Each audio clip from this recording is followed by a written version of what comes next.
What's up, shipheads? How's it going? Welcome to the Saturday afternoon. Little fun fest here. I'm gonna have to update my intro. I'm getting so many new little models that I'm finishing, like this little guy here. So it was the little Cardassian ship, and I reconfigured it into this, and I wasn't paying attention. Put this in, and I forgot to add a switch. So for now, that's my switch. Just put it in there.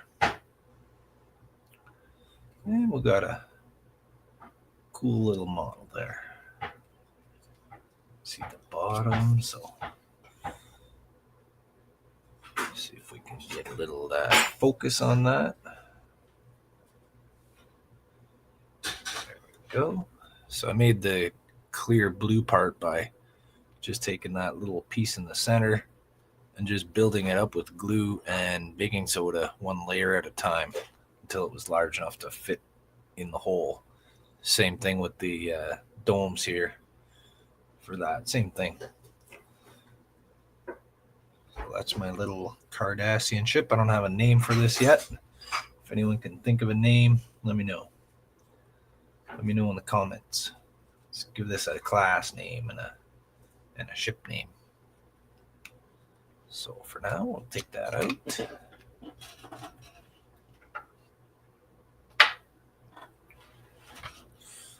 And this is what we're here for today. This guy, I'll have to move my camera up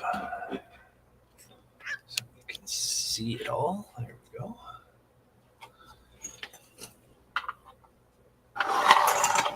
So I'm hoping that I can start getting some paint on this thing today. Not really prepared for that. I gotta clean everything out. I went to use my paint booth yesterday and I couldn't open the window to hook up the exhaust fan because it was too frozen. Hey Russ. Russ is here. Good evening. How you doing, Russ? Good to see you. I'm gonna try and do the finishing touches on the Galor class modified ship here. I have to hook up the power supply to the battery. I gotta put a switch in my base, and I gotta put some glue here so that it quits spinning around. Maybe I'll put a little pin through it or something. How you doing today, Russ? Are you working on anything right now this afternoon? Or are you taking a break?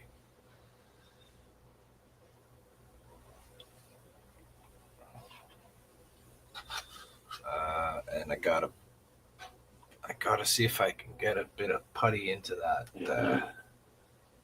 gap right in there.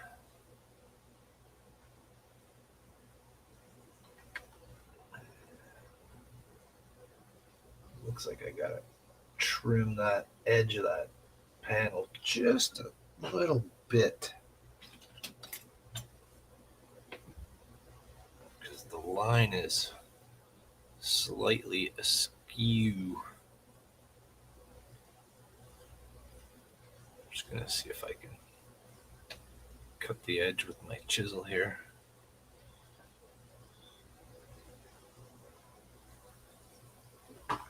Chisel has a bit of glue on it.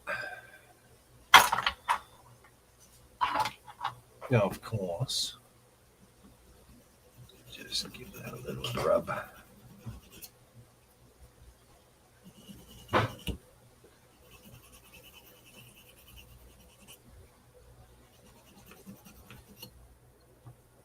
Let's freshen it up a bit. Russ says, "Looking good, sir." Yeah, working on the new ship. Excellent.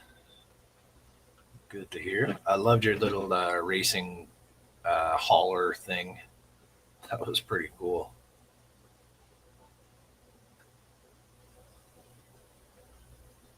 All right, I need to put a little power into this.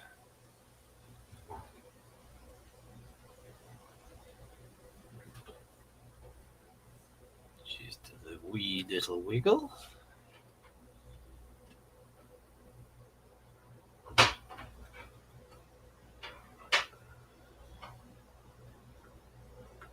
So I haven't decided on colors yet. I threw a little bit of color on these things here when I was making them, but that wasn't the final color. I just wanted to get a little something on there so I could see the details a little better. Let's go with this one. It's way sharper.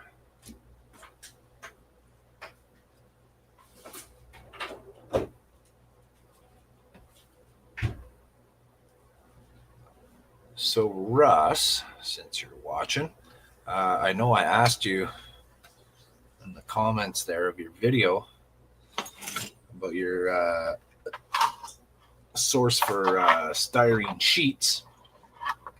Lucky me, my wife works at a pizza place and they use 20 by 30 inch styrene sheets for their advertising posters in the store. And they were cardboard before. They were cardboard before, and now they've switched to plastic. And they frequently rotate the advertising every month and a half or so. So my wife brought me home 10 20 by 30 sheets of styrene, and they have a printing on them, but the printing is a vinyl sticker, and you just gotta peel it off, which is pretty groovy. So I got a pretty big supply of lots of fresh plastic that I can use. So we got some more people here starting to roll in. We got Trent. How's it going, Trent? Good to see you. And Jeff's here, Captain Charlemagne. How you doing, Jeff? Says, hope you're all having a good week. Yeah, I had a pretty okay week. And then he says, hey, hope you're all having a good week. It's like YouTube doubled the comment up there. I see that sometimes happens. Everyone's saying hi. Hi, Trent. Hi, Jeff. Hi, Darth. Hi, Russ. He says, no way. That's perfect. That's like a ton. Yeah, man. That's like winning the lottery. Because it took me a little bit of effort to peel the print off. But once I got a system going and figured out how to do it, I got a little better at it. So if you cut it, let's say this is my sheet here and it's printed. So if you just score the vinyl sticker a little bit and then split it and peel it, it's a lot easier to peel, a couple inch wide strip of it, a few strips at a time, than it is to try to peel the whole. If you start peeling it from the corner, you get about this far and then it's got too much grip and you can't pull it. Too much adhesion. So Mary gave me the idea to cut the sticker into little strips and just peel a bit at a time. And I was like, hey, that works good. So now I got lots. I had lots. Our friend Howard there dashed me with a package of some styrene sheets, but I've used most of them up already. So I will have quite the supply. All right, so I got that little bit trimmed off. I'm just going to get a file and there's one right here. Just want to get that edge. There's a bit of glue. See if I can get that smoothed out. Jeff says, doing okay aside from dealing with RSV last 2 weeks. Oh no, started shaking it off. Not fun. Got some good news. Hands on a Gambody 1700. A 1700 Enterprise B. So how big would that one be?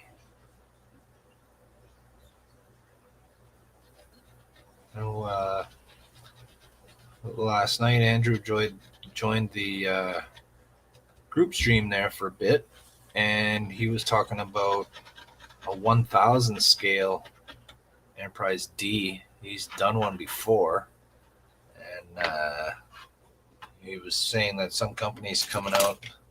I don't know if it was Helios or whatever. Somebody's coming out with another 1000 scale, Enterprise D, which would be I wouldn't mind getting one that size because it's big enough that you'll get all the nice details, but it's not so big that it's completely unmanageable. Even the small model this size, like when I go to build the 350 scale Enterprise, I'm going to be pushing it for room to build on them. I'll probably have to rearrange my setup a little bit for that one if I want to, be able to record anything or You just take show the it. rolling cart here from here and put a bigger piece of board on it. That's a good idea, Mary. I do have a rolling island in the kitchen that can be used for temporary purposes if I have to. And then we have the grooming arm you can hook your camera up to. Russ says, I think the D version is my favorite. Of all the Enterprises, it was my favorite until I saw the new, I think the new version of the Enterprise that they have on Strange New Worlds is probably my new favorite Enterprise. But I was always partial to the Enterprise D before that. And I did build the 1400 scale Enterprise D when I was young, like 30 years ago or more.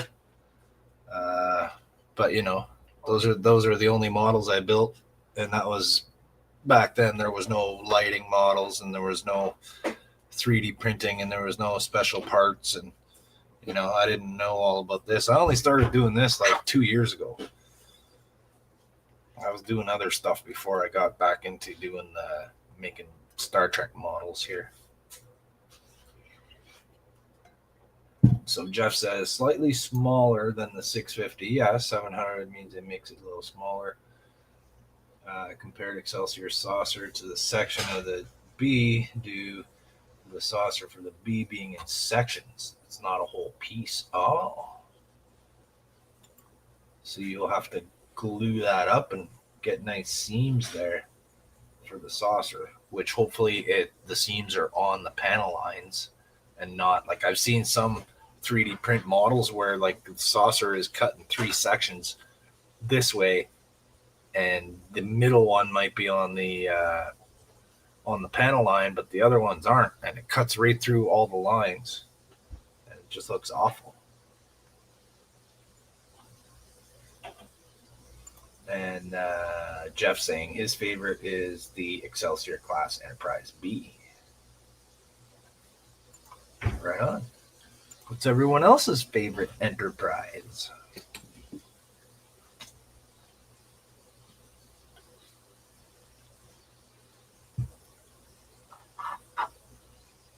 All right, so I think I'm going to try to get a bit of, got a nice fresh tube here of this stuff. The tip is still long and tiny, so I'm able to get it in here. Whereas after a couple uses on these, you end up having to cut that tip, and you can't use it as precisely as you could before.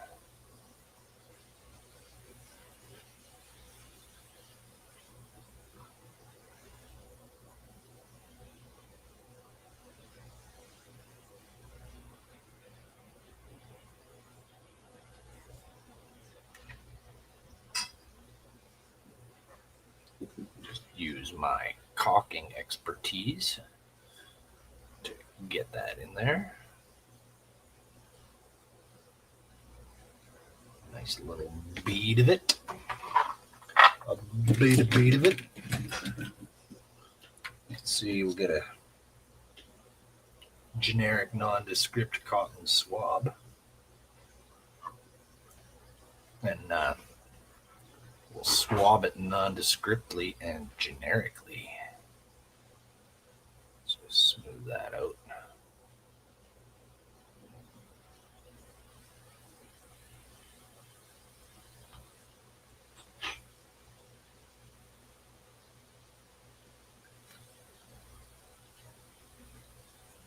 I hate when it grabs the cotton fibers. Yeah, rare fibers. Grabs the fibers out of there.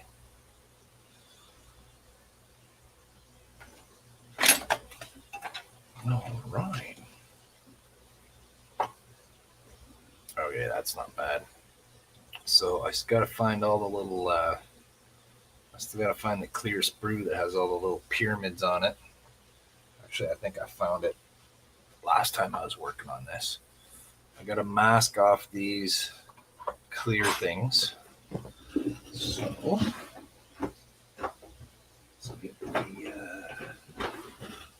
let's get some of this stuff right here.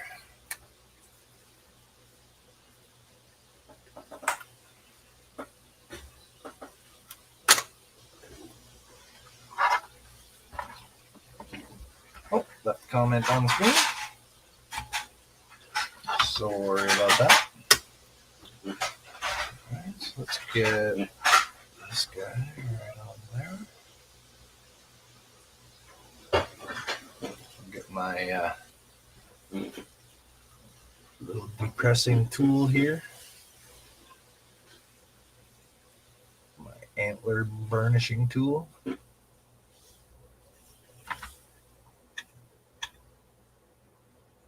Rub that into the panel lines or the grooves. Come on, get into the groove. There we go.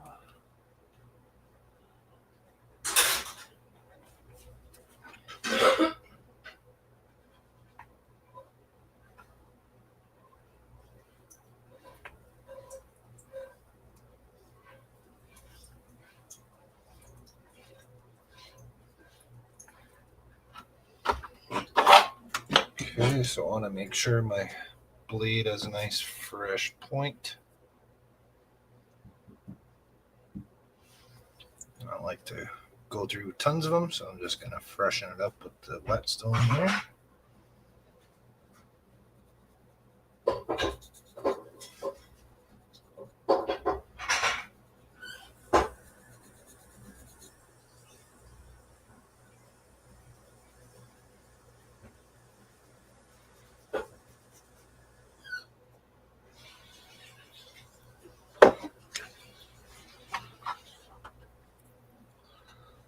Awkward. I think I should have the experience by now to know what order to do things in, but I don't. I get an idea and then I get excited about implementing my idea and I go ahead and do it, whereas I maybe not necessarily should be doing it at that time.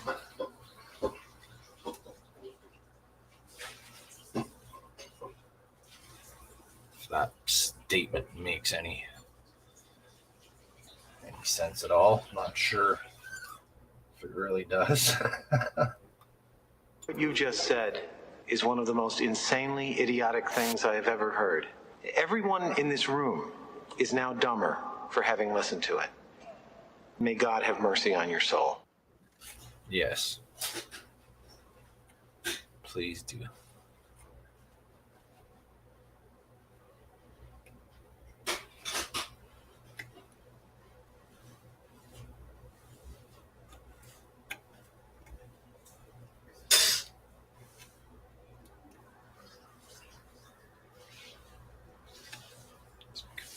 Tip, there we go. All right, there's one. That's not bad.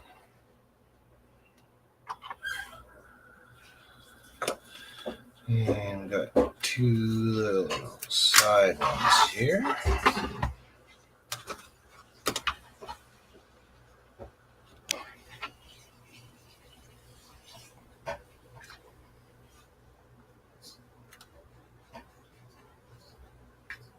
Got that.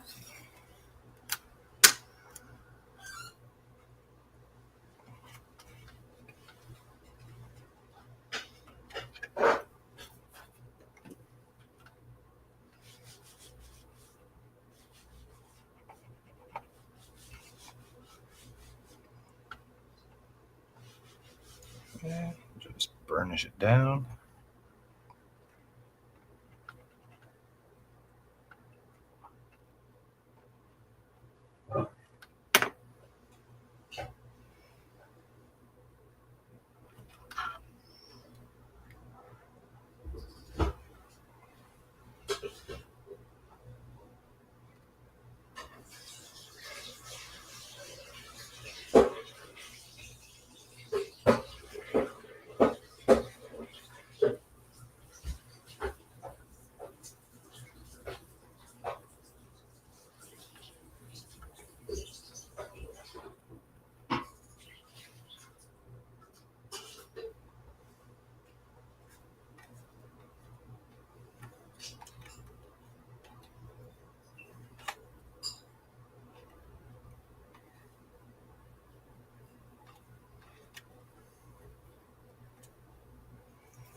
let's see. Jeff says, I'm hoping for someone to do an Excelsior 2 model in a way similar to Horner or Gambody. That way I can make the Star Trek Online Enterprise G, which I can make captain's log entries since my ship in my head cannon. Cool.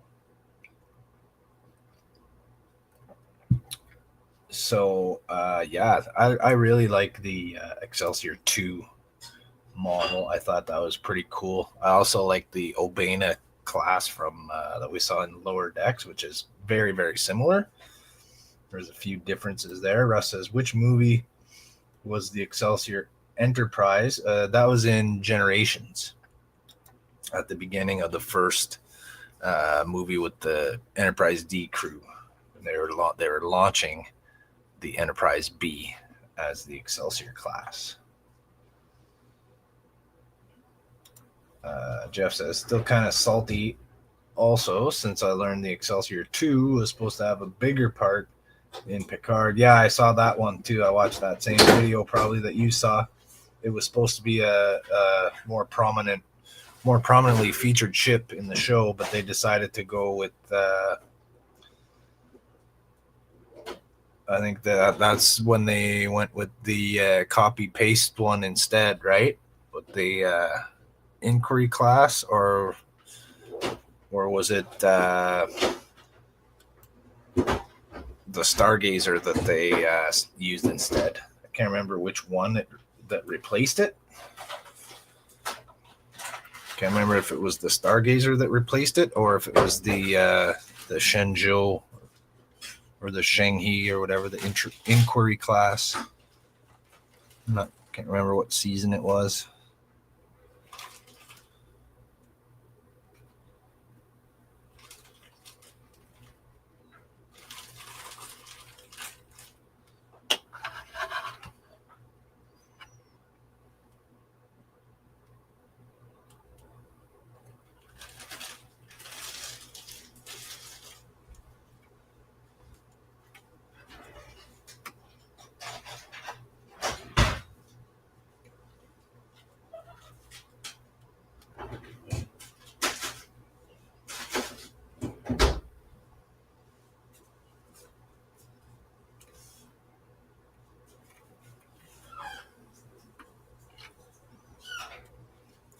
So yeah, when I saw the pictures of the Excelsior 2 class there close up, I was pretty happy because they did almost the same thing I did on my model, where I extended that neck back into like a V, into a point, so that the back surface of the hull wasn't so flat and smooth, and I added more detail and windows to it. Added like 3 or 4 decks to the spine of it there. Jeff says, yeah, Generations. So he says the Inquiry, I believe. Yeah, I think so. They had the Riker come in with the Zheng He, and it was supposed to be Excelsior 2 class. But I think it had something to do with the time that they needed to complete the 3D models. I think they weren't ready in time, or it would have been too much money or resources to do it that way or something. Saw that video a couple weeks ago. I don't remember. I watched so many different videos. Did anybody see this one last night? Did you guys see this? I know Russ was there for a bit last night. This is our Ferengi Marauder. I don't know what I'm going to call it, though. The Screaming Demon. There we go. Screaming Demon. Perfect. Let's get some... added a couple. There was some glue. There was like a panel here that had lines on it, but I had glue in it, and I was trying to get the glue off, and I ended up wrecking the panel. So I was like, you know what? I'll just cut the panel out. There's enough ambient light bouncing around in there that I can use one of the orange panels that I got right there. And that gets a a little bit of glow, very subtle, but it glows a little bit. Because I got these sort of triangular ones that I painted them anyways, but I didn't use them because they go right there. They go in these parts of the ship, and I removed that, so I decided to use them there instead. Because this would be the bottom, so this is the bottom piece of it, and each side of here is the top. I added a few little windows right there. Added the little forky bits there. That's like kind of my deflector. And I made this little housing or whatever to try to emulate this. I just made that out of a couple pieces of styrene, so I need to add some details around the sides here, like some panel lines or some little greeblies or something like that. Put those guys in, some paint, and I think we're pretty cool. Looks like a wine glass, which is kind of neat. Got a couple windows in the little bridge dome area. Yeah, fun little build. And I used the little tail here. You see the little forky tail piece from the from this model. And I cut that in half and put each half on the little divot there. So that's going to be a fun one to finish off. These little models are fun to build. The challenge of adding lights and putting them together, I really enjoy.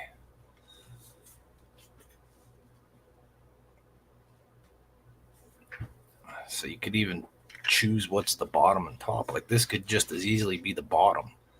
I find if you look at it like this, it looks like a Star Wars ship.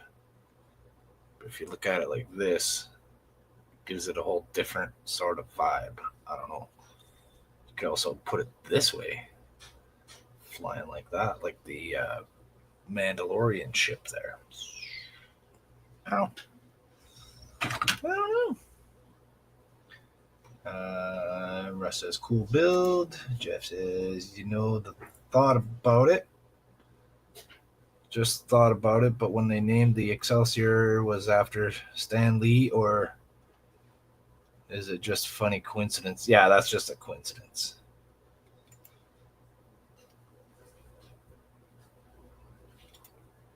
Started using the phrase. Yeah, I think he was probably saying that long before, or I don't know, who knows? But they have nothing to do with each other. All right, what else do I need to mask off? I should probably mask off all the little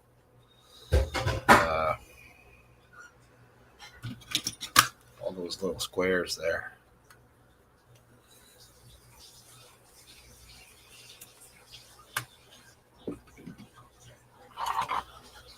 There's a bunch of them. So let's just see if I can literally just cut some squares out of this. And if they're bigger than they need to be, that's okay. I can trim around them after.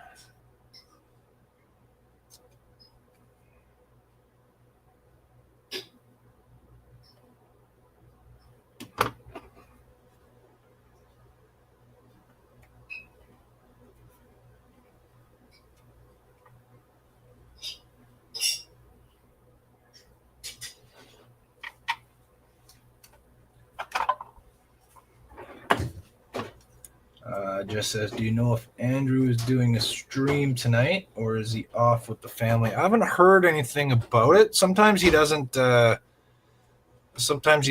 get his stream up and scheduled ahead of time. There's a link in the description of this stream, if anyone I'm pretty sure everyone watching knows who Jeff's talking about, but Andrew is Canadian Starships, and I usually stream before him. He starts at 9. So if you've never seen Canadian Starships, go ahead and grab that link in the description and follow it over to Andrew's stream immediately following mine. And lately, I've been doing a double header, so I'll take a break and I'll watch Canadian Starships, and then I'll stream again at 11. I don't usually set it up ahead of time because it just depends on if I feel like doing it or not when 11 comes around. Okay, I gotta get rid of this little blue thing. It keeps getting stuck back to that again. Okay, we got one here.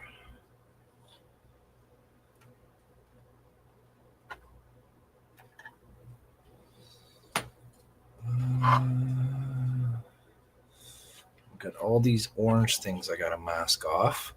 So I have a mask here. Hopefully I remembered to pull it off on the inside before I put this together. I bet you I didn't. I bet I totally forgot to do that. I did the same thing on this model. That's supposed to be a nice lit up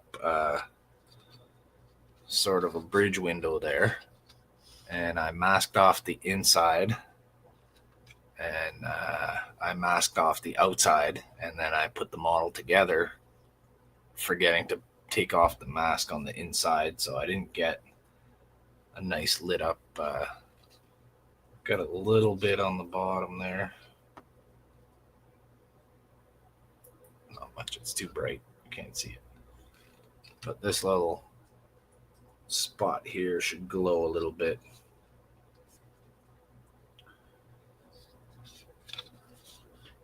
And now that I think about it, I don't remember if I did that. Plus, I have a couple small ones right here that I was hoping to get a little bit of Raytheon effect. And again, I got so excited to put this thing together, I probably forgot to remove those. Because, you know, it's just how I do stuff.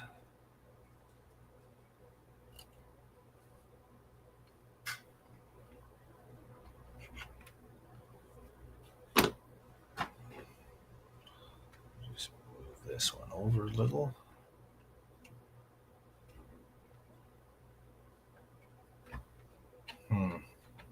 Maybe I'm not ready to paint. I should probably do something about that. There's a lot of overlap and like stepping there. Yeah. See, I'm getting ahead of myself here. I got to work on that edge first. Let's do some edging. Hey, you guys want to do some edging with me? Welcome to Trek Mods. Let's do some edging. Got this little line right there. I'm not sure what that's supposed to be. That's not even stuck together. Let's get the extra thin and see if we can do something about that.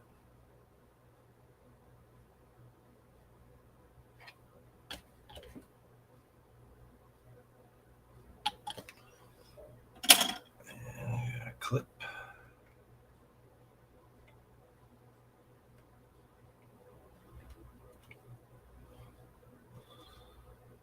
Right there.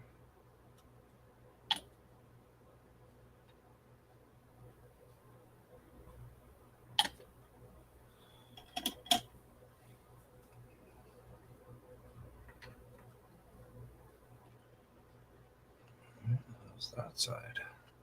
That side's stuck together very well.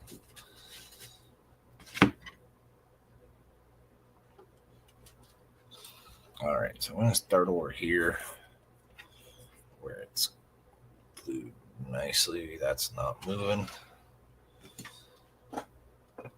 I feel really silly that I totally forgot that. So this part's not going to be fun and interesting to watch me do, but I kind of need to do it before I do anything else. I suppose if we want something interesting, I could add the switch and wire the stand.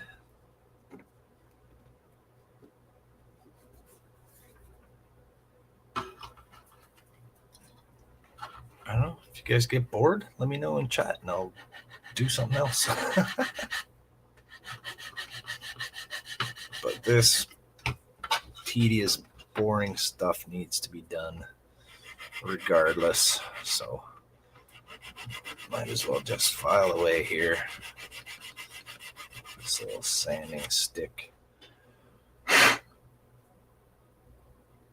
wonder how the display would do on this edge.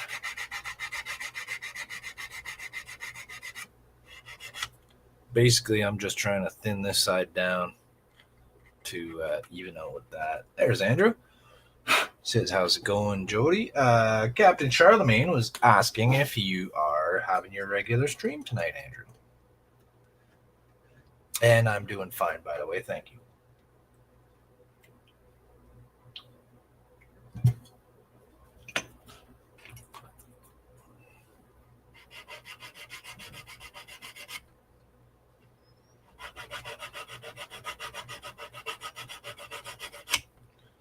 It's like a bit of a raised part here.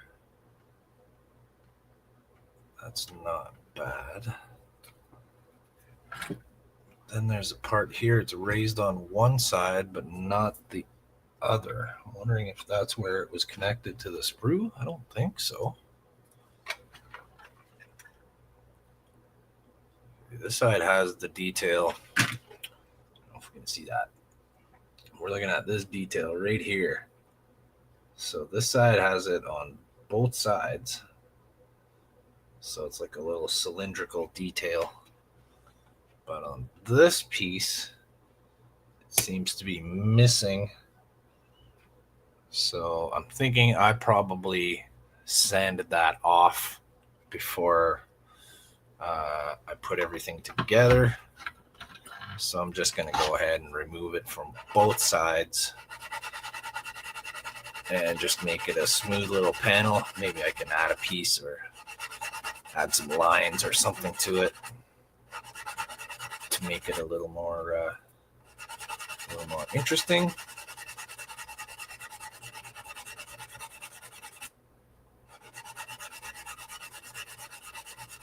For now, I'm just going to sand it flat.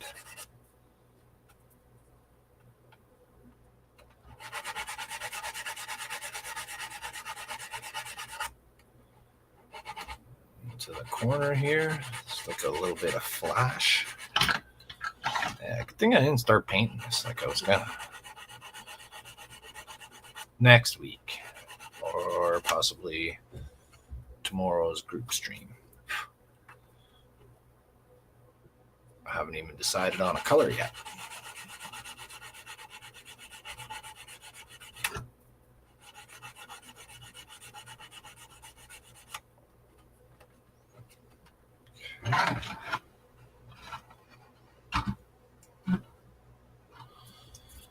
You know what I need?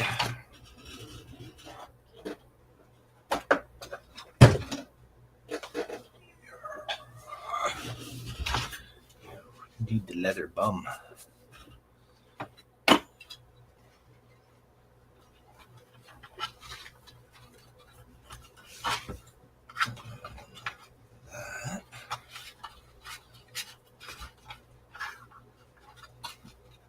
There. Nice and stable. Good old leather bum.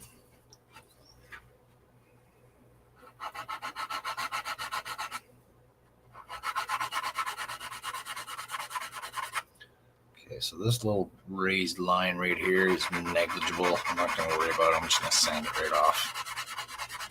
doesn't really signify anything. I'd rather have a cut panel line anyways, if anything.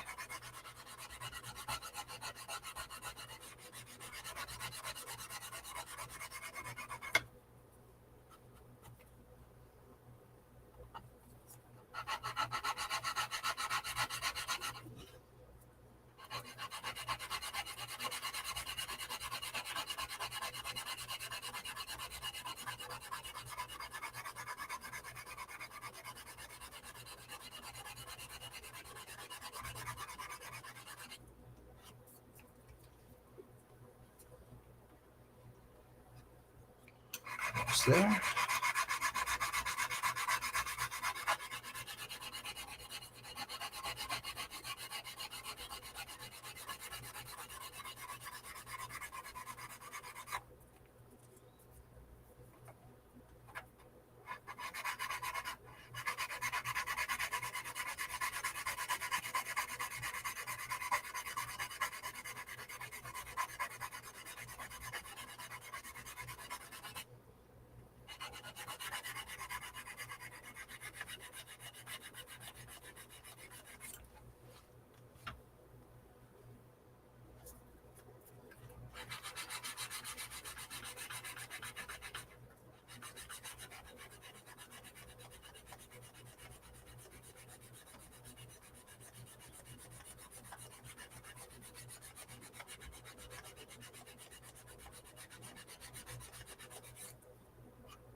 Still feel a little bit of a transition there.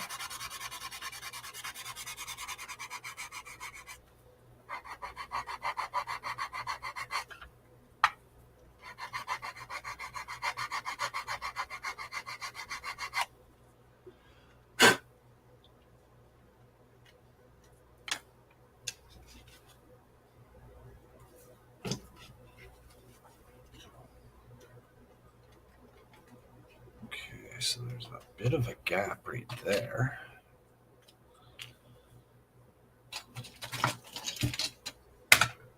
So let's go in with the Vallejo. Vallejo plastic putty. Just a bit right there. I'll fill that. I'll take my window tinting tool here. Use it as a trowel and just push that right in. There we go.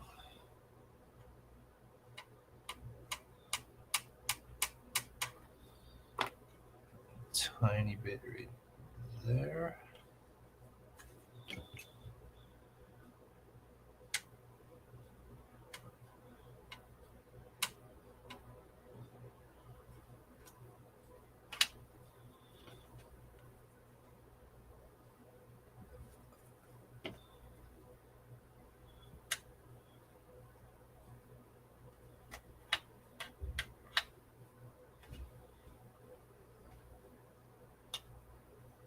Bonnie.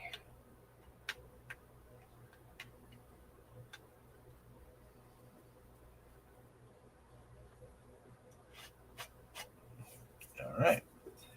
Yeah, Andrew says, yes, I am planning to stream tonight, barring any unforeseen circumstances. Barring any unforeseen circumstances. All right. I'm looking forward to that.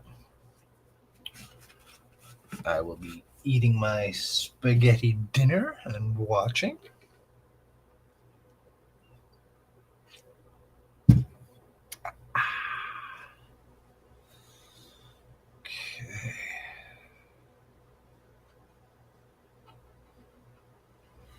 All right, that's not bad. It's livable. I'm not striving for perfection here. I'm just going for uniqueness. And I think I got that part covered. Although in hindsight, I should have put all the fancy details facing upward so we could see that a little better. Or I could have put it on this one It's the way that I had the wires coming out of that. It kind of had to go that way.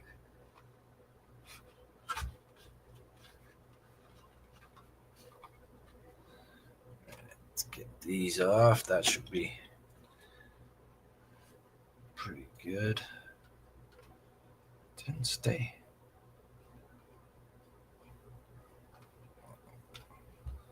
I hate that.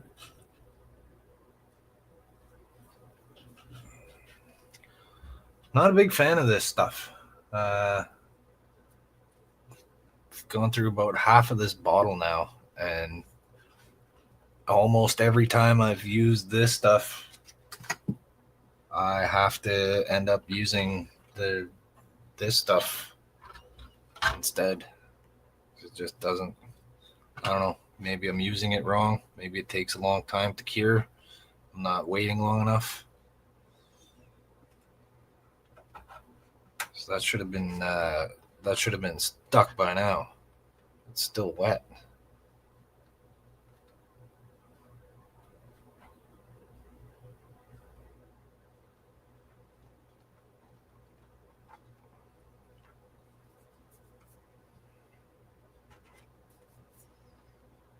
I'm just gonna squeeze it with the meat clamps for a couple seconds, and this will be good to go.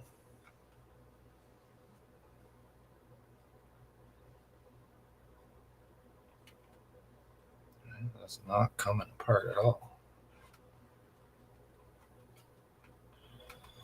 So yeah, not a big fan of the Tamiya super thin.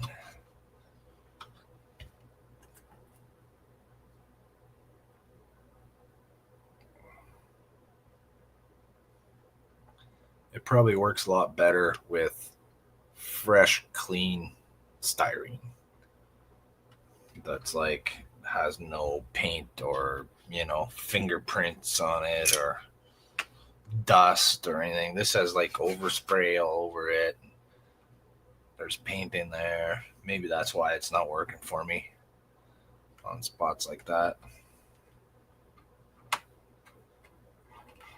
You know what I mean? You gotta have clean, pristine surface for that stuff, maybe. I don't know. Anybody else have problems with it? I see Russ using it all the time on his builds, but like I said, Russ is using unused fresh plastic that's clean.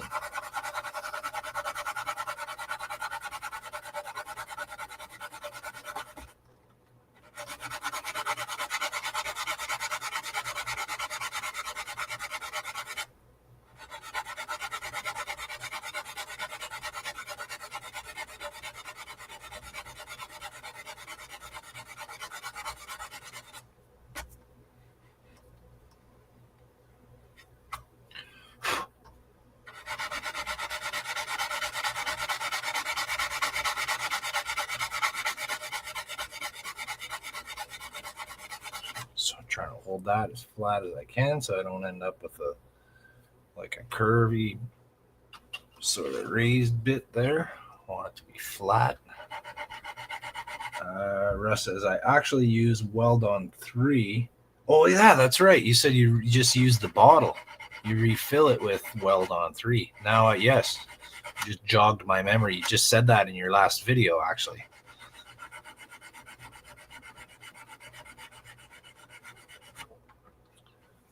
So Weld on 3 is probably similar to what I have here. And this is very similar to this, only it's not as thin. It's a little bit more viscous. But it's still pretty thin. Like, it's thinner than this, which is pretty thin. This is just standard CA glue, which is already, fairly watery. This one's even thinner, but not as thin as the extra thin because it's extra thin.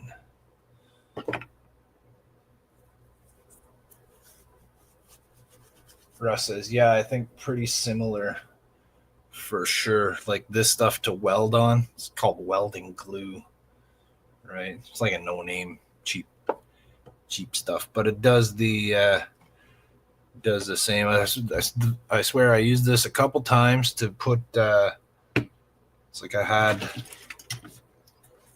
styrene like this and like this, and I had to butt it up like that, and then I wanted to glue it together. So I used that stuff, and I swear I could see the moment where it melted and bonded together as like a descending line that just kind of, it was really shiny, and then it just gradually turned sort of dull and melted. Like you could see the moment that it catalyzed and worked. It was kind of cool. I don't know. Maybe I was just seeing shit in slow motion that day. Who knows? I was like, wow, man, this glue is awesome. Look at how it just melts the plastic.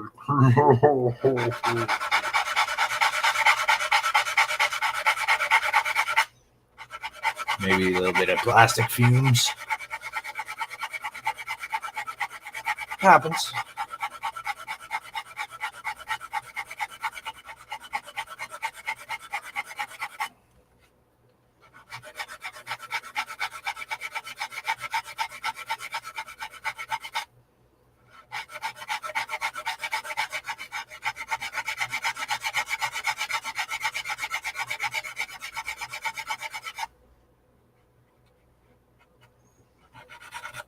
Pretty smooth. So right here, do I need to glue that? No, that's pretty good. Russ says, yep, the fumes will have you seeing dancing bears for sure. Yeah, well, I don't need glue for that.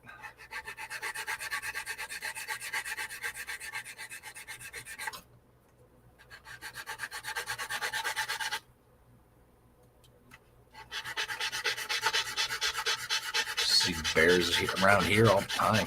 Actually, I haven't seen a bear since we moved to the apartment building, but when we were living in a house on the other side of town, I saw a bear in the yard or the neighbor's yard a few times a year.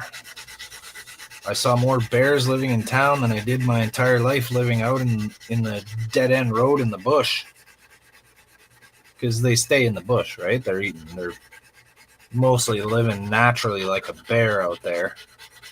But when you get close to these little towns where they're slowly encroaching on the bear's habitat, and also you got, dumpsters around and a lot more human activity and human waste being discarded outside, well, they're going to come around and you'll see them more often. The place where I grew up, called Vermilion Lake, there's plenty of bears around, but they stay in the bush.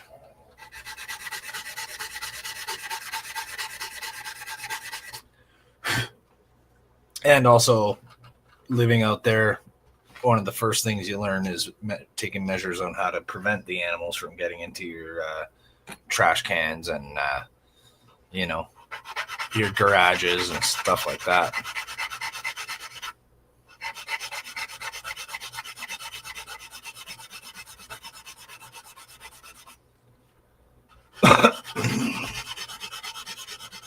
People used to have old freezers for trash collection,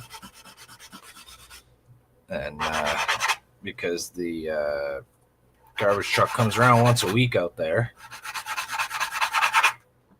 and sometimes you could accumulate a few bags in that time, so people would have old freezers as their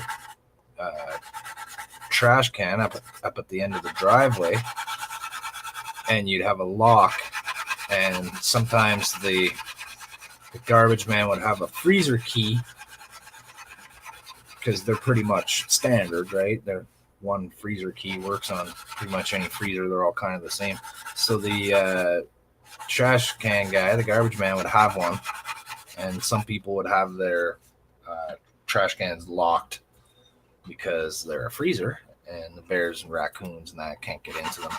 then they phased that out because they didn't want to take the time to have to unlock them anymore.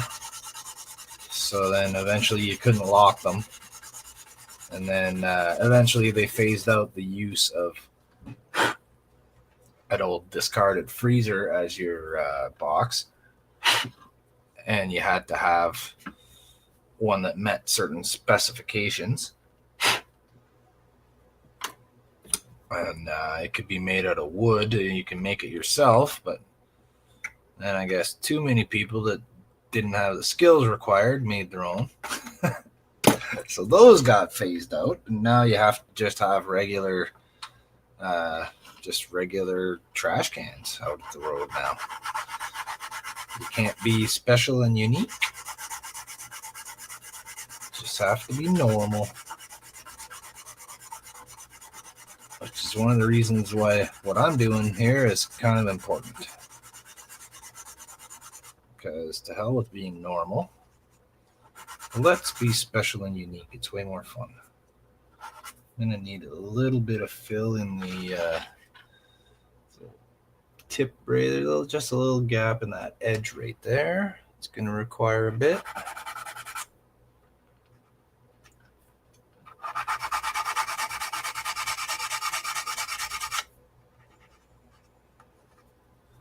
That's not bad. Just a slight step here.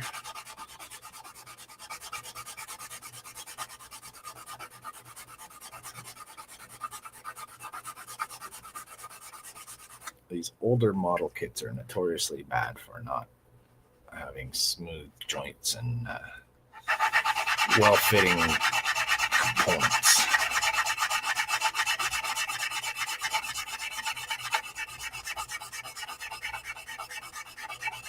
The newer tooled ones are far better in the way that they're constructed, especially when they plan ahead for being able to light them. Very huge difference in the when I started doing this, the first model kit I did was the Polar Lights Enterprise, the Discovery version, the new Enterprise. And the way that kit is made, like even these joints have a lip and they overlap each other so you can avoid gaps and light leaks. Like it has a little overlapping lip on every part where it goes together. And the windows are all pre-cut and they have plastic inserts, clear parts that fill the windows. So you got that thickness. I chose to sand the inside of mine so they'd be diffused a little bit. And then I even took it a step further and I added some color variations. So I just took a Sharpie and I just kind of did little wisps of different colors on the inside of the plastic pieces for the windows, just to give them a slight variation so every room's not just plain bright white. Trying to get in a good position here. There we go. That's not bad.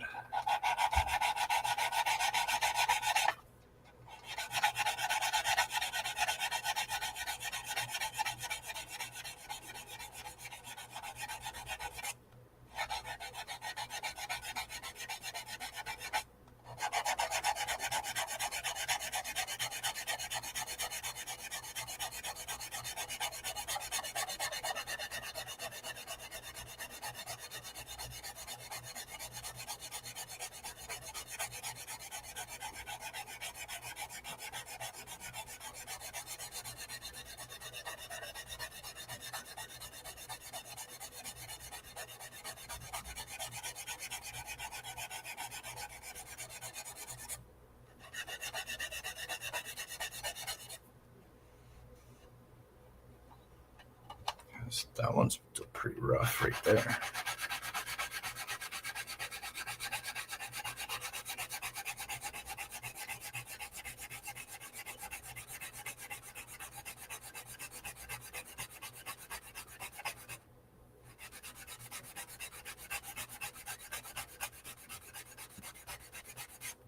So I can see visually how there's still a step there. It's making like a little shadow, but I can see it disappearing as I go up the edge here.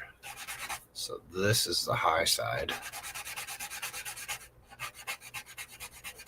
So as I'm drawing my board across the edge here, I'm trying to put a little pressure with my thumb more towards this side of it. I don't want to remove material from here, just that side. So I'm almost tilting it, but I still want to get the middle, and I don't want a rounded surface.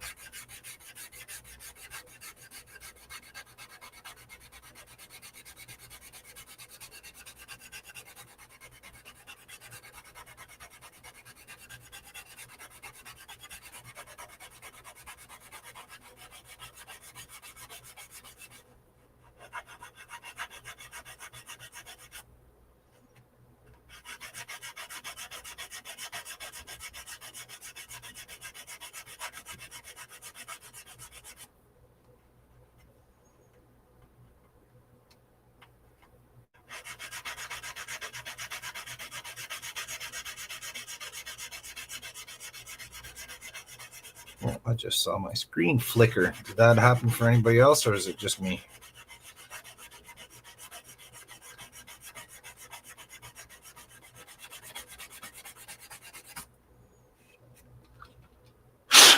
Clear those windows out. Full of dust. Dust in the windows.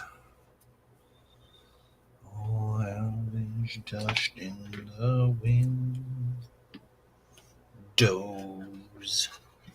I'm just going to use a little gap right there. Just going to use a drop of that right in there.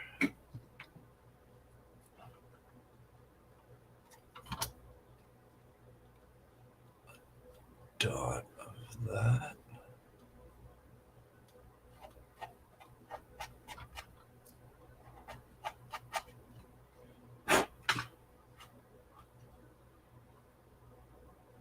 That closes that off pretty nicely.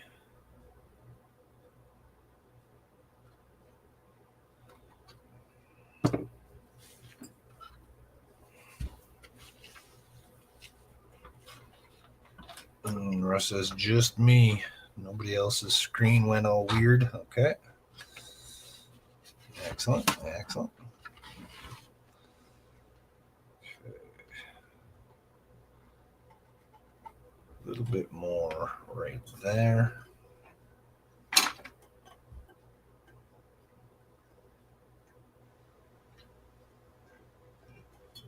Ricardo is here. Hey, Ricardo. Say hi to Jody and everyone in chat. Jody's me. That's me. Hey, buddy. How's it going? You got a lot of snow in the Yucatan Peninsula there today? Doubtful, but hey, you never know. You never know. This world's getting crazier every day.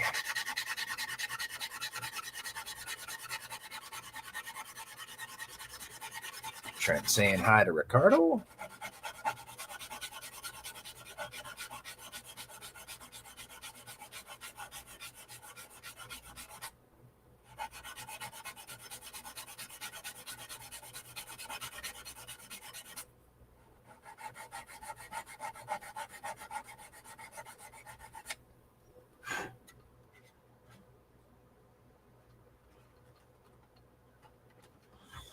There's like a big gap right there.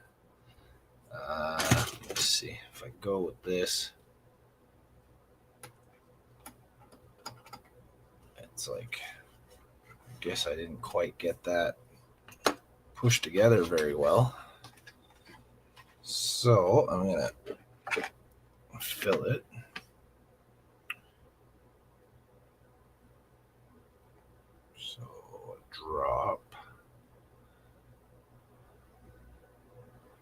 Come on. Come out of there. Oh, there we go.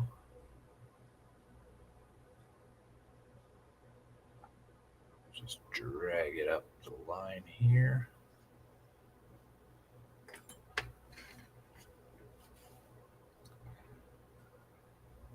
Sprinkle, sprinkle.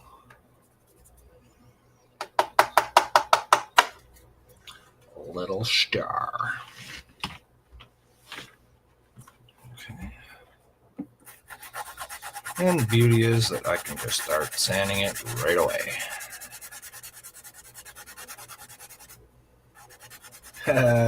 Ricardo says, no snow today. Maybe tomorrow? You never know, eh, buddy?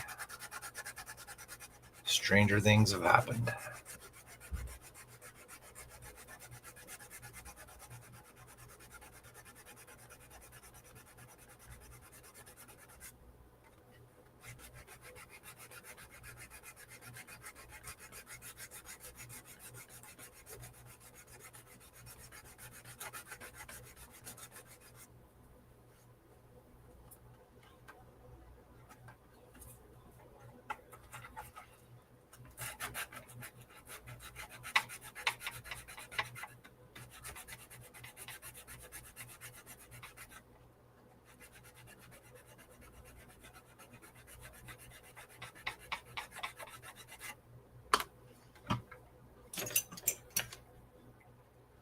Just gonna get a little more aggressive here with that. There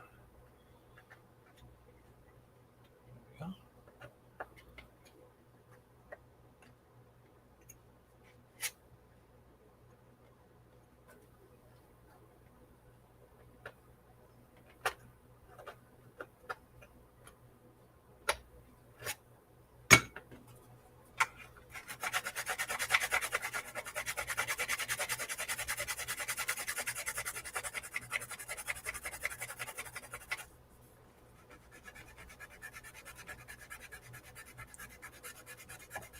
It's kind of like squared off corners here. It's like facets, so I want to try to keep a sharp corner. Well, not too sharp, but I don't want to round it off too much.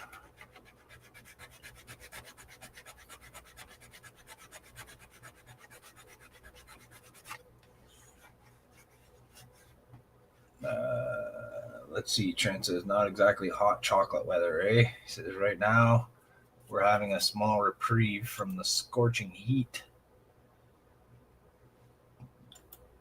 A small reprieve? So, what, minus 2? Minus 1? I was saying, Todd was mentioning how hot it was in Phoenix today. He says he wishes it was 60 degrees Fahrenheit. He says it's 80 there. And I had to mention how crazy it was here. Just the differences. So yesterday during the day, all day yesterday and most of the day before too, it was a pretty mild sort of day. It was in February -5, -6 Celsius is fairly nice and warm. It's comfortable, snow's melting away and your car's not frozen. So it was like that all day. But then when night came, it got down to like -28. And today is the first day of the Walden Winter Carnival. And every year, never fail, no matter what, it's always the coldest time of the year for the Winter Carnival. Like, I get it. It's a Winter Carnival, but it always seems to be like sub-zero temperatures and everybody's freezing. Everybody's lips are blue. Can't do anything outside. It's just terrible. Ricardo says 66 degrees Fahrenheit or 19 Celsius right now. You can 10 where he lives. Trent says we're having our last cold weather for the winter, hopefully. Yeah, hopefully we have no more. I don't know. I'd like at least one more week or so, or a few days of cold weather, because I just fixed our little space heater. I had to buy a new switch for it, and then a new outlet plug for it, like a new power cord for it. And then I want to use it, man. I want to fix it and then leave it sit around until next year. It's one of those fake fireplace things. Hey, there's my buddy Ken and my lovely Mary. 30 minus 34 today, Mary says, with the wind chill. Yeah.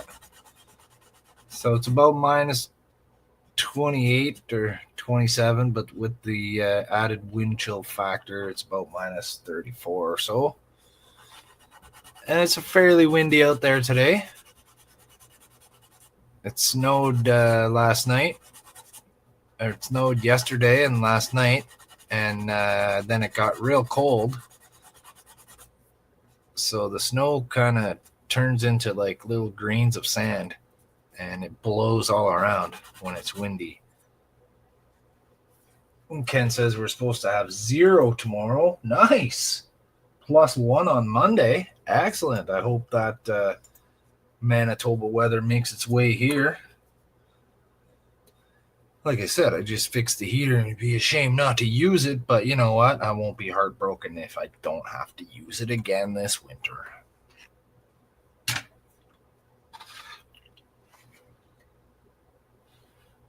The only time we really need to use the little extra space heater is if it's like colder than, minus 15 or 20 Celsius. Then we got to break that out. But normally we don't even have to turn on the heat. We've been living in this building for like 4 years and we've never once turned on the actual heat for the apartment, because we're on the 8th floor and we get all the heat from everybody else's apartment all the way up on all the other floors. And it's usually pretty warm in here. It's like, walking around in shorts and a t-shirt. But the thing is, the windows are old and not very efficient.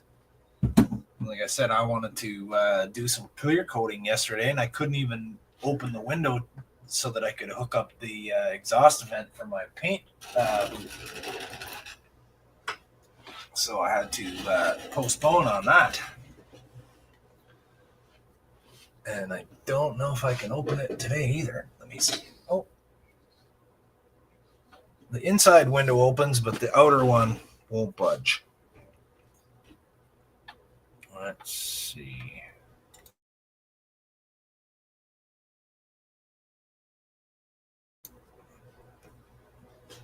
So, other than the unusually mild weather, how you doing today, Ken?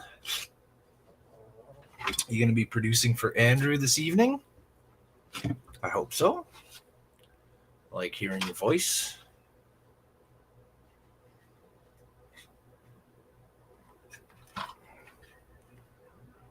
Makes Andrew's show slightly more pleasant to watch. I like watching Canadian starships. Either way, it's interesting what he's doing over there. Andrew's fun to watch and listen to. Oh, and Ken's on there. It's even better. It's even better.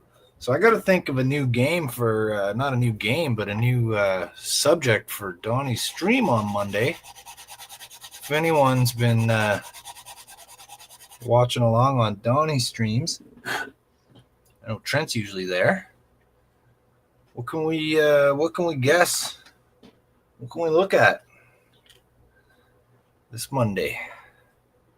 So we did ships, we did vehicles, and we did guns and weapons. What could our next topic be? Anyone has any suggestions? Well, let me know.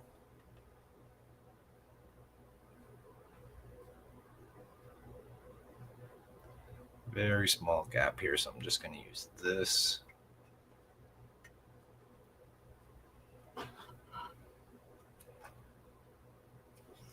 Just a little bit.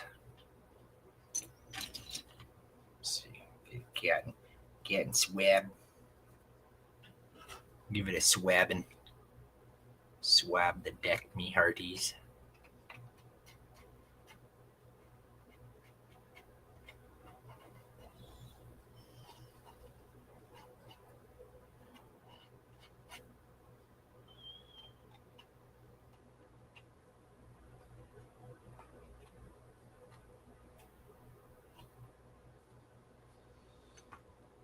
Right.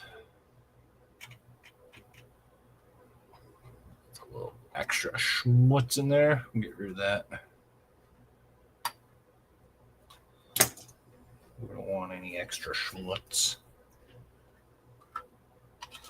Okay. Gives myself a little bit more space to work with here. So got a bit of a rough line right here. Try and clean that up.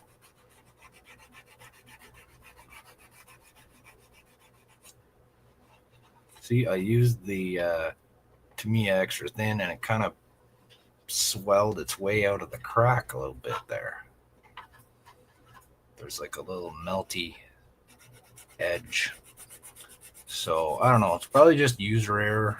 I'm not using it at the appropriate times. Trent says maybe sci-fi devices like tricorders. Oh, that's a great idea, Trent.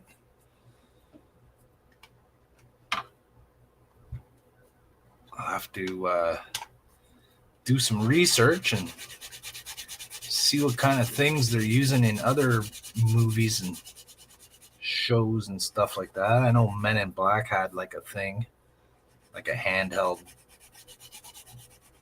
little device. I'm sure there's a lot of other. Sci-fi things where they're using handheld devices for like scanning and stuff like that. It doesn't necessarily have to be handheld. Yeah, sci-fi props is a great idea. Trent Ricardo says, I agree. That's a good idea.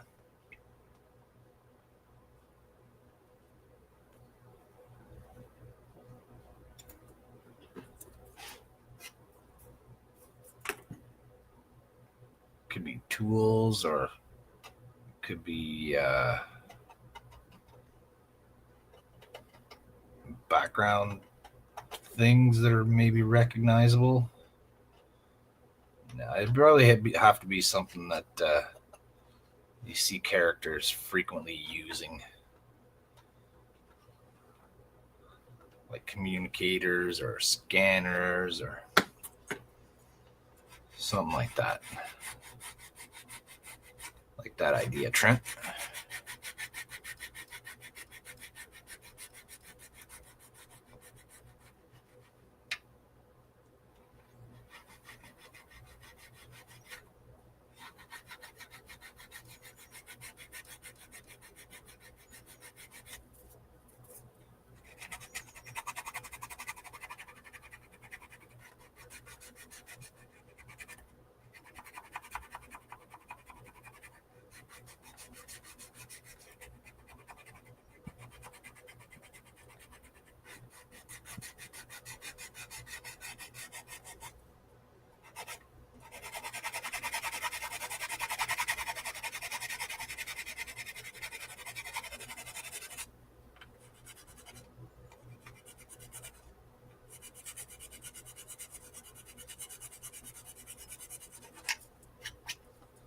A little tough to get these lines because we've got like little surface details right up against the edge of where I'm trying to smooth out here.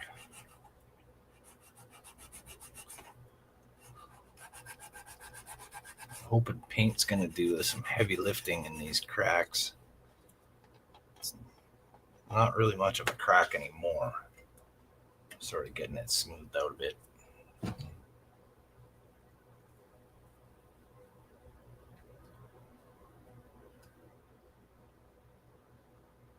It's not really showing up as much on camera as I can see it there.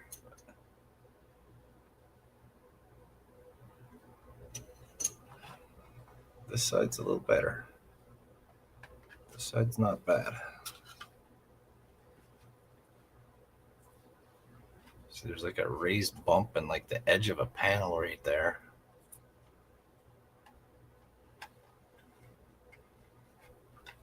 I think I'm gonna leave that side. I can live with it like that. Let's see if we got a little bit of an edge here to remove.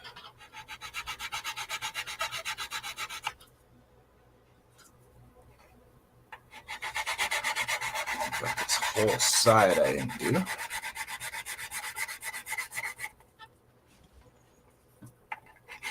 Right down this surface.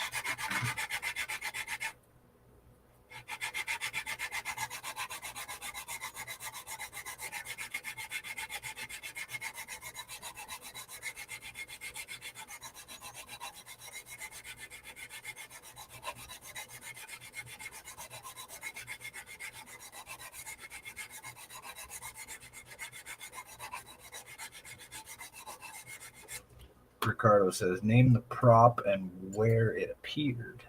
Oh yeah, extra bonus points. I don't know, Ricardo, if you had been watching Donnie streams, I don't exactly make these easy. Some of them are pretty tough already to begin with. I had everybody stumped last week on the weapons, on the guns.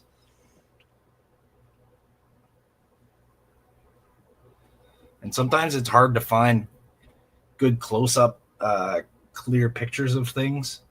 Like you can grab a screenshot from a movie and you can see somebody holding something in their hand and using it, but when you want to get a closely cropped picture of it,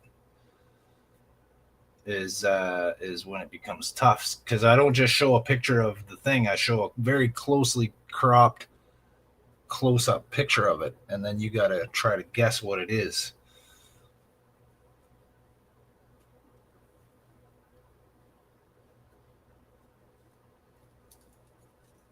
People's symbols, like logos or whatever, would be a good one. Like superhero symbols or, franchise logos or whatever. That'd be interesting. Okay, so we got a lot of gunk right there where I joined that pylon.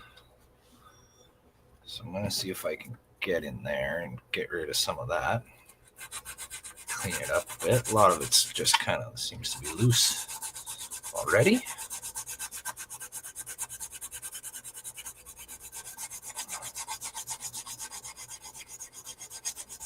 And this will help my paint stick too, because this material is not styrene. It's like polypropylene or whatever. It's that different stuff. It's the lid from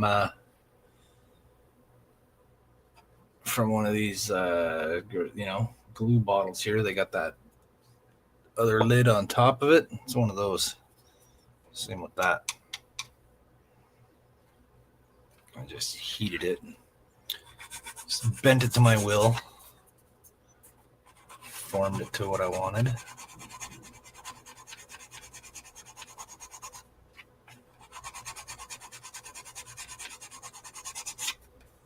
See the wire going from this to here, but it kind of just looks like a tube. It just looks like a conduit.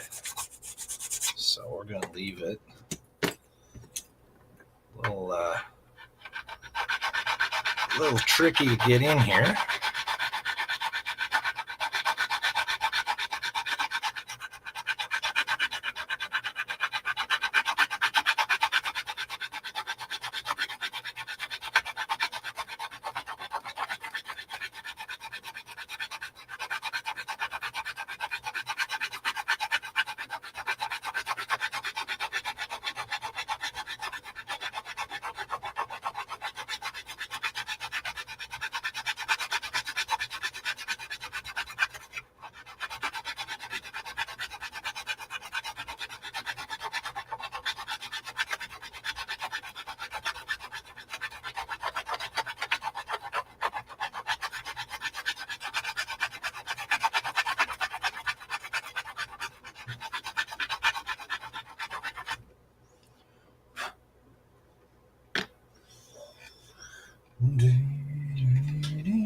my little brush? Where's my little brush? I'll just use this for a brush.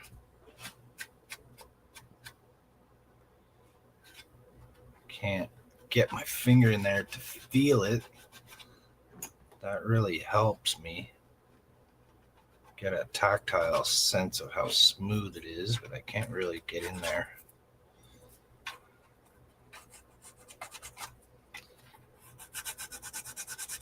I may not be able to get this part as clean as I want, but it's relatively hidden anyway. I'm not going to see much.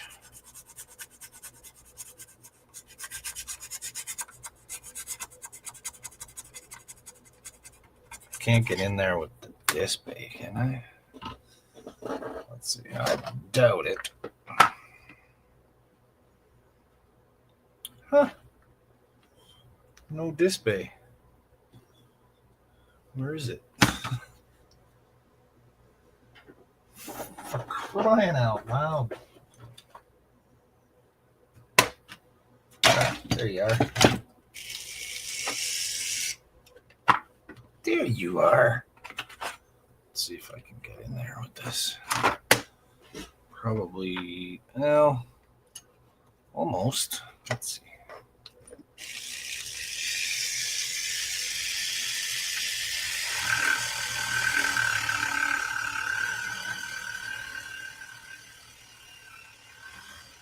This is when I could really use the offset head like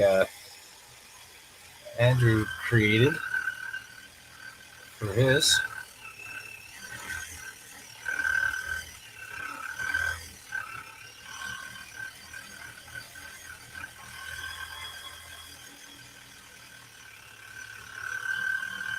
So I'm just able to get in there with just the end of it.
So I'm just kind of just moving this around enough so that I can see where I'm sanding and track my progress. I've found the less you move this, the more efficiently it sands. Just kind of let the machine do the work.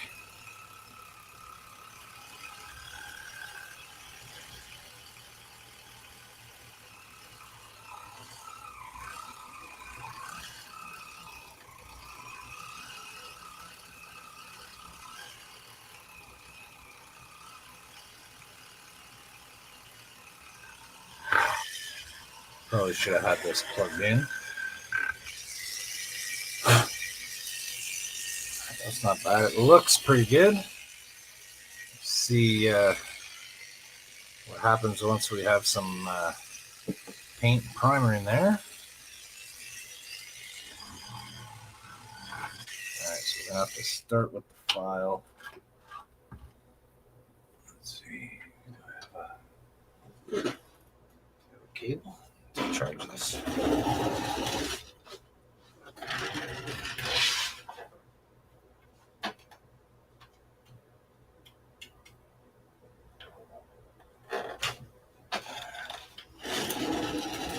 Let that charge a little bit. Let's see, the round one.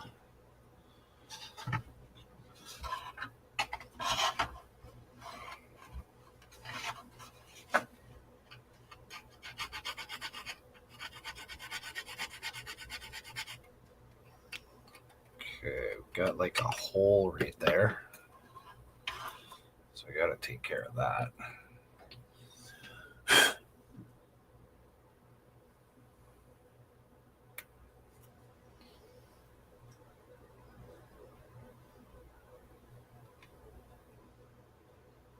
Not really a hole, but just like a void where it didn't get enough of this.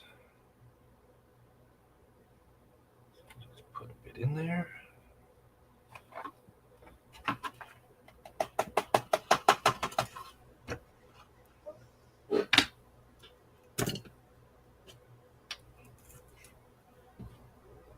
Put my lid on, which I always forget to do. Russ says, I am so tempted to get one of those sanders. But you can get the first, this is the original version, not the Pro. Apparently the Pro is a little more powerful and you can use it while it's plugged in. But you can get this version now that they've released the Pro. You can get this one for like $30, $40 on some of those bargain websites.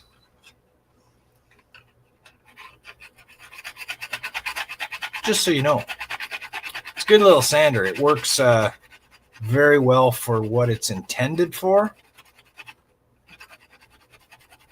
But there's, for larger jobs or more resilient material, it doesn't do that great because it doesn't have a lot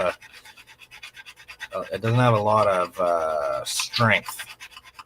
Like, it works great if you use the right sandpaper, but you don't want to put a lot of pressure on it, and you don't want to overuse it.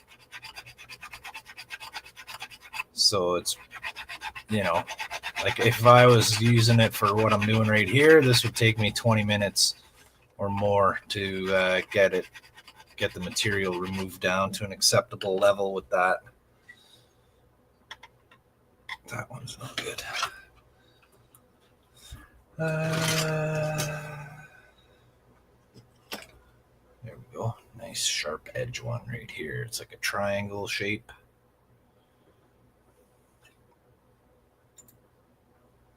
Sounds like a decent price. Yeah, not too bad. So it's like sort of a flatter sort of triangle shape, so that I have some control over the angle that I'm coming at here. You can't see that.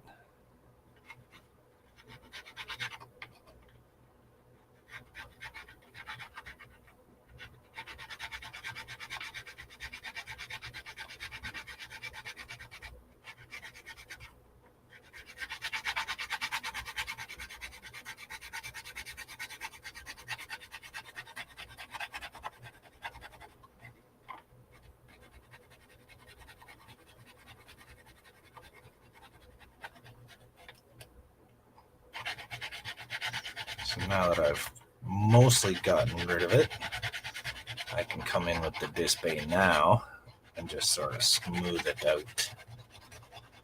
If I can get in there with it.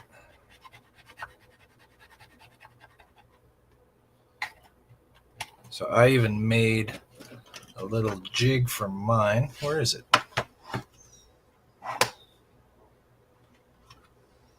Where is it? There it is. So nothing more than a little piece of a sprue, and I just made a hole there and a hole here to accept these little needle files, and I can actually use that in my disc bay sander.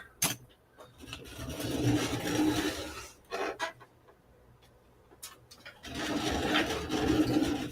me just bump that. Just throw this guy right on there.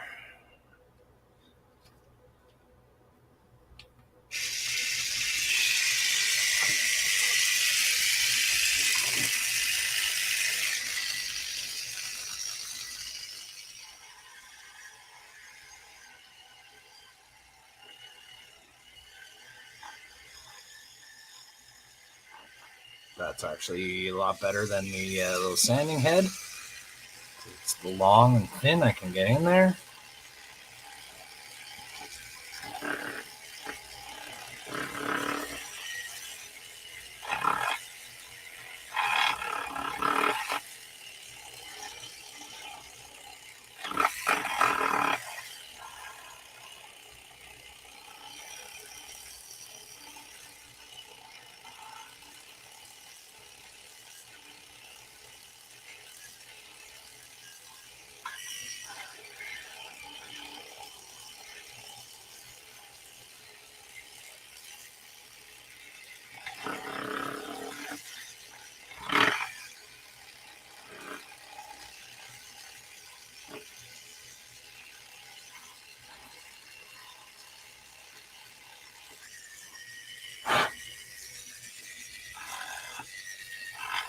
Here, so we can see the vibrating as a exposed another little void right there. You can see that. So I'll just fill that. Just Philip McCracken.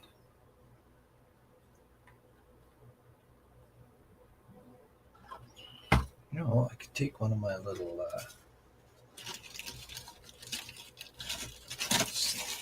get one of these tiny pimpettes right here.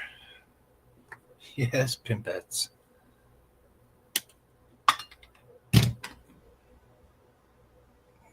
Right on there. There we go. That's better. I think I might go again at 11, Andrew.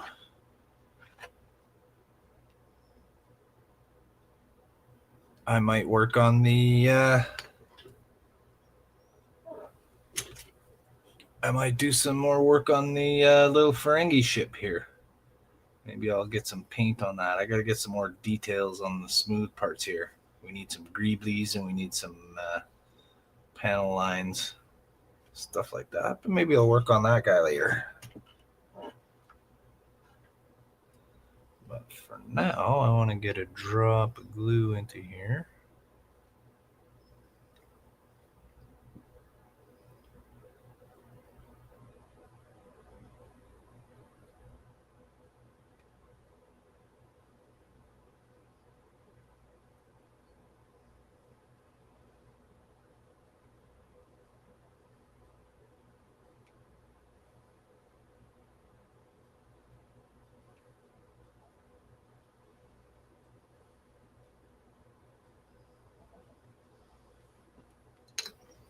There's like a weird divot right there.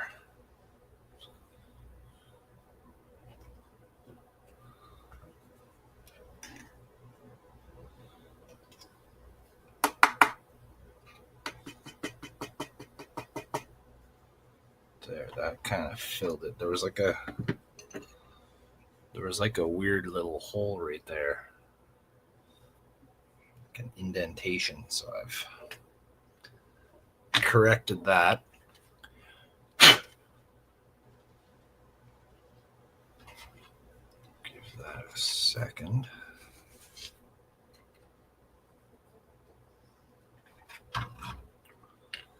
And this guy, I can just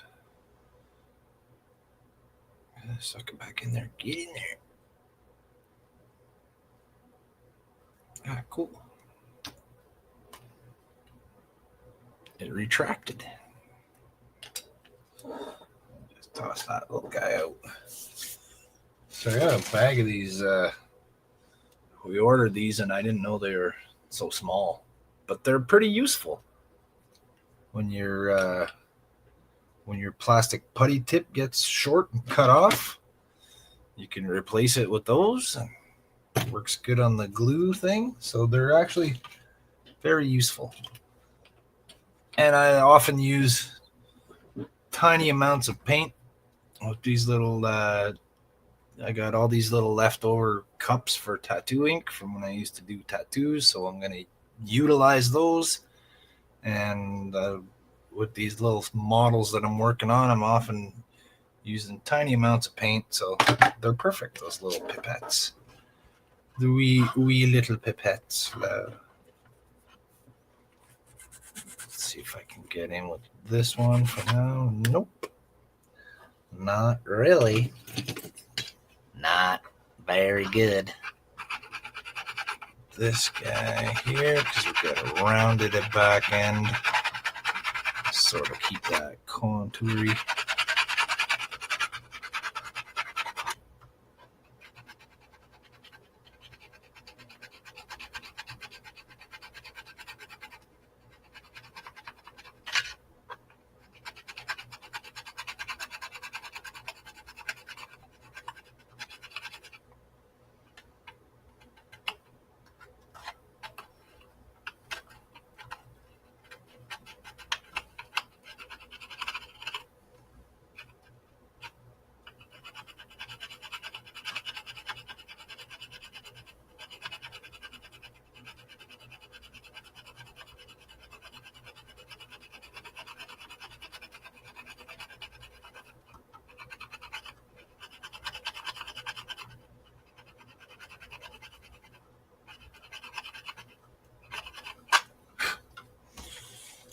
I want to kind of look at it from the back to see if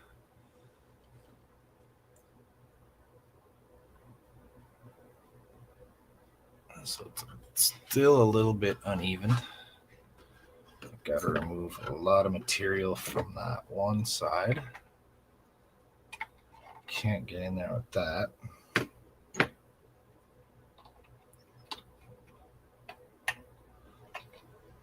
Almost get in with this a little bit. Not much though. All right, back to this guy.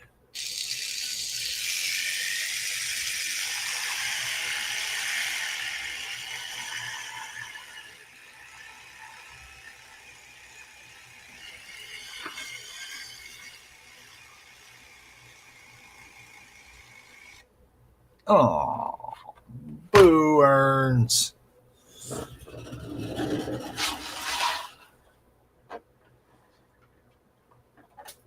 Didn't charge much.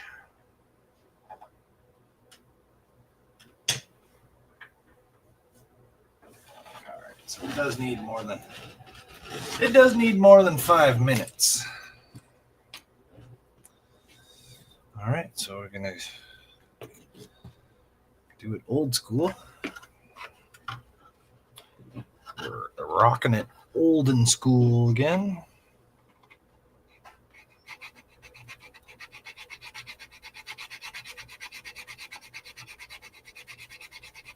Andrew says, I was saying boo-erns. Doing his Hans Moleman impersonation. Are you saying boo or boo-erns?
All right, so we'll go with the round one now. Try to get this end part. Getting a cramp in my hand from the way I'm holding this.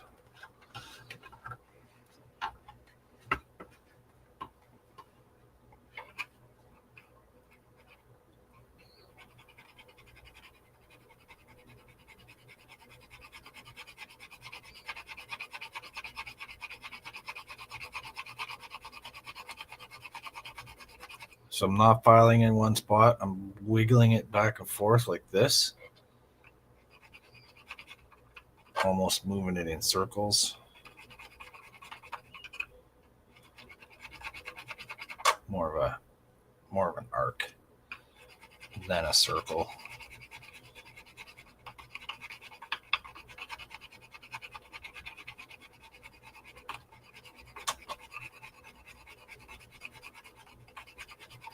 I'm just trying to avoid filing a groove into it.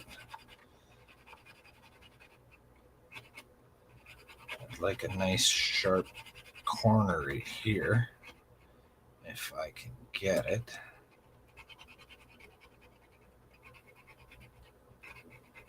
So I am going to keep it flush to the surface and go in a straight line. For the curve here,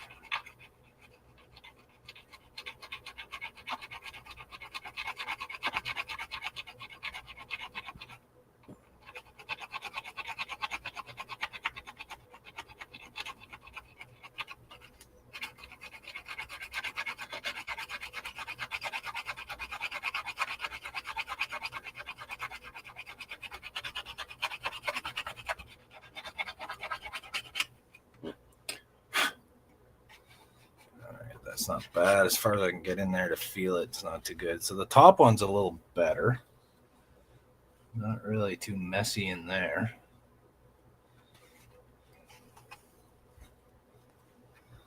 So I got to figure out this. Kind of hard to see, but I got like a window right there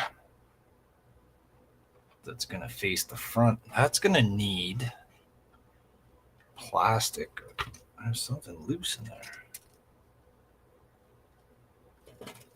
Hopefully it's just a little bit of plastic that I sanded off and fill in there.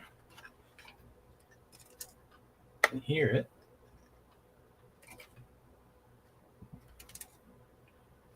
Rocking back and forth. Oh well. As long as it doesn't affect my lights and my wires. Let's find out. Red. Black. Okay. Turn that away.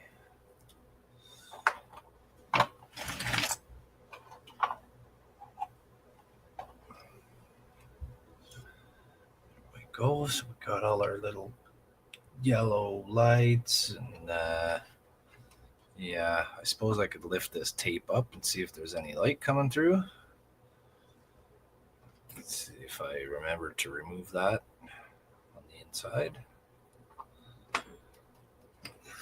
Because if I didn't, then I don't need this piece of tape on the outside either.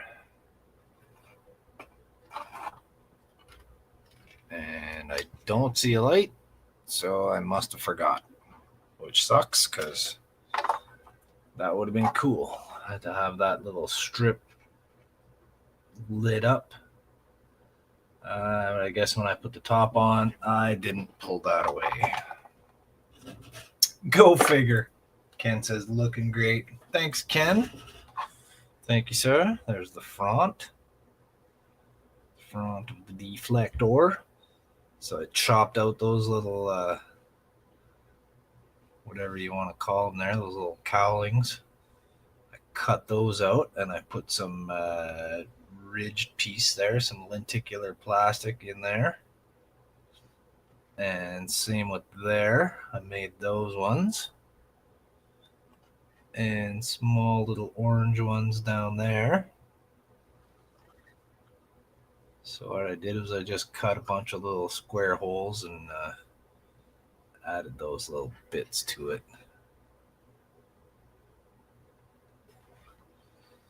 And we can see that front of the pylon there is going to have that nice little window. Oh, look at that. It lines up right through there. So this marks the equinox, when the sun rises up through the Cardassian arc. This marks your spring equinox. And then in the fall, it goes like that.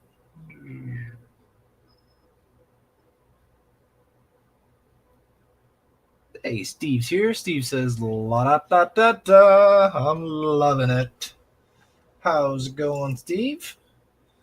Nice to see you. I trust we'll see you in the chat over on Andrew's stream, which we're going to get to in a few minutes. So we got around 8 minutes left here. Let's just look inside the shuttle bay if we can. Let's see our little Cardassian shuttle in there. So I gotta dull these down a bit. I might just maybe put some yellow paint on there or something, just to dull those down. It kind of affects how well you can see into the shuttle bay, because those are kind of washing out your eyeballs or the camera lens.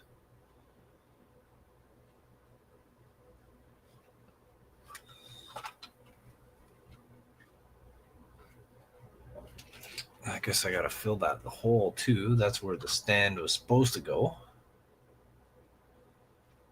Did not. That would have been a good place to add a hole and add a light right there. That would have been a good spot for it. This almost looks like it's a shuttle bay door or something like that. Not sure where it would have been on the Cardassian ship. I'm going to assume that that's their shuttle bay. It's a big enough door or a big enough panel that it could be. But then also there's one down here. So they could have had like a shuttle / cargo bay that goes sort of right through, right? We've got a door here and we've got a door here. To me, this looks like a door that opens. But now it's here. And then, I don't know, use your imagination. That's just a panel. Ken says 7 minutes till Andrew's stream. I better put my skin on. Ken's got to go put on his Edgar suit. Gotta go don my Edgar suit for Andrew's stream. Mm-hmm. All right, we'll move the leather butt out of the way. Bang my elbow on the desk.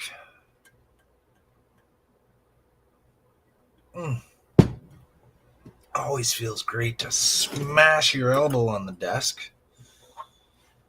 So I'm just trying to look here. So I've got a little bit of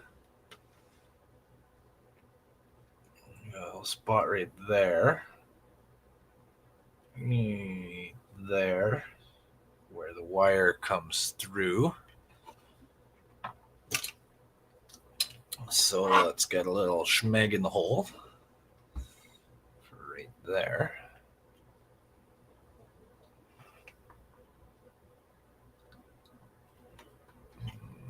Just trying to see it.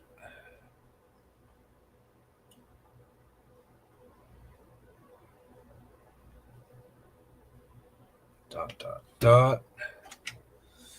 I'm going to shove it in there with this thing. Because I kind of like seeing those two little wires that looks like a power conduit or something. Yeah, you can barely see them anyways. There we go. That's better. A little bit right there.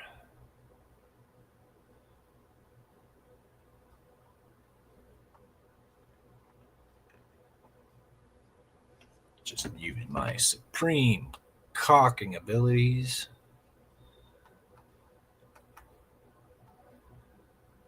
Get a little in there. Get a little in there. Get a little on ya.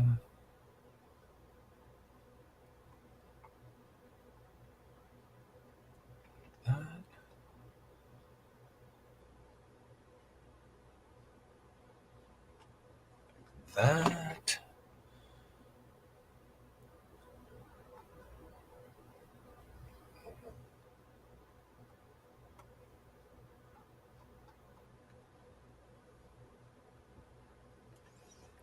So, Steve, how are you tonight, buddy? You working on anything?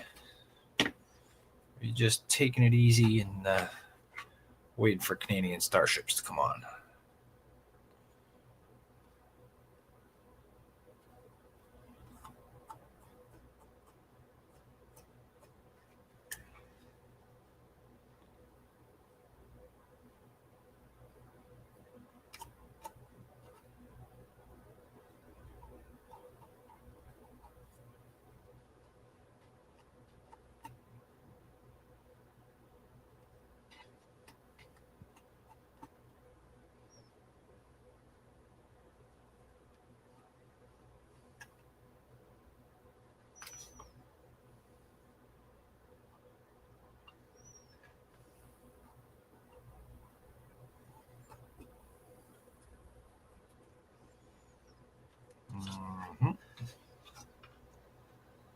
Okay, I've got a tiny gap there. I'll use the corner of this. Just try to distribute that down the line.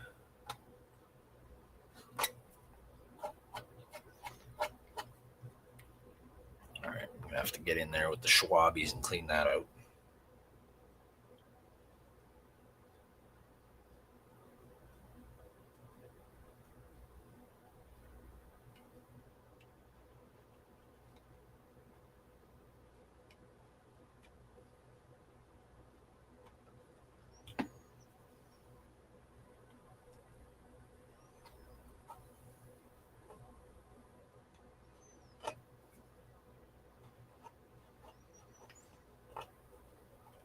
Alrighty. So there we go. So that had quite the gap there. The side's actually very good. Let's see a little bit of bleeding coming through there, but that's not a big deal. I should be able to fill that with paint just nicely. So whoever's here, Steve, Ken, Andrew, Trent, Ricardo, Russ, who else we got here? Jeff was here. Anyone that tuned in? Thank you very much. I'm going to release you now from my grip and turn you over to Andrew at Canadian Starships. If you don't already have your notifications on, check the description of this stream. There's a link in the video. Thanks for watching. See you guys in a couple hours.